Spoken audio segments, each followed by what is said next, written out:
বিদেশে উচ্চশিক্ষার সুযোগ নিয়ে বগুড়া পুন্ড্র বিশ্ববিদ্যালয়ে শিক্ষার্থীদের অংশগ্রহণে সেমিনার অনুষ্ঠিত হয়েছে। শুক্রবার সকাল থেকে বিশ্ববিদ্যালয় অডিটোরিয়ামে নিউরন এডুকেয়ারের সহযোগিতায় এই আয়োজন হয়।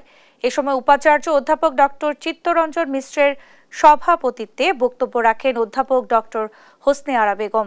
তিনি বলেন, শিক্ষার্থীদের বিশ্বের স্বনামধন্য বিভিন্ন বিশ্ববিদ্যালয়ের যোগাযোগ করিয়ে পারস্পরিক চুক্তির প্রক্রিয়ায় তারা কাজ করছেন।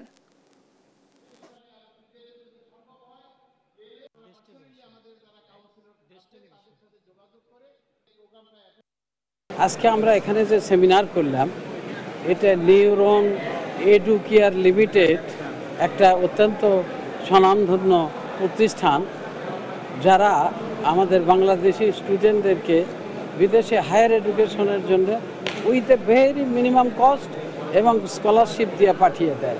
আমাদের ছেলেদের যে মান শিক্ষাগত এবং আপনার ইংরেজির শিক্ষাগত যে মান, তাতে তারা ভবিষ্যতে নিশ্চয়ই ভালো করবে বিভিন্ন দেশে, যে ইউরোপের, আমেরিকার, অস্ট্রেলিয়ায়।